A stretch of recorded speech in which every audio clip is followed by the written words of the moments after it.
മറ്റുള്ളവർ എന്ത് വിചാരിക്കും. നമ്മളാണ് ചെന്നിട്ട് കുട്ടികളോട് ഒന്ന് മുന്നോട്ട് വരുന്നേ നമുക്ക് തന്നെ പേടിയാ. നമ്മൾ എന്തിനാ എങ്ങനെയൊക്കെ ചിന്തിക്കുന്നത്? നമുക്ക് തന്നെ നമ്മൾ മറ്റവരെന്ത് വിചാരിക്കുമെന്ന് പേടിയാ. AV എന്ന് പറയുന്ന ഒരു രോഗം, അതിന്റെ രോഗത്തിന്റെ പേരാണ് അവരെന്ത് വിചാരിക്കും. ആ രോഗമാണ്, അതിന്റെ പിന്നാലെ കൂടണ്ട.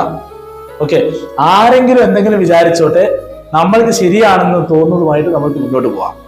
എല്ലാവരും ഇഷ്ടപ്പെടൂല. അവിടെ നമ്മളെല്ലാവരും ഇഷ്ടപ്പെടുത്തിക്കൊണ്ട് ജീവിക്കുകയാണെന്നുണ്ടെങ്കിൽ നമുക്ക് ജീവിക്കാൻ കഴിയില്ല. ഒരാൾ മിണ്ടാതെ പോയി, അപ്പൊ മനസ്സിലാക്കുക അവർക്ക് എന്തോ കാരണം ഉണ്ടാവാം.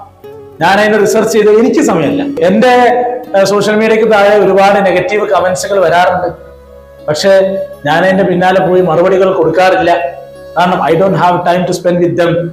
എനിക്ക് പോസിറ്റീവായിട്ട് മറുപടി തരുന്ന, റിപ്ലൈ ചെയ്യുന്ന, കമന്റ് ചെയ്യുന്ന ആളുകളോട് മറുപടി പറയാനും അങ്ങനെ എനിക്ക് വളരാനുള്ള സമയമാണ് നഷ്ടപ്പെടുക.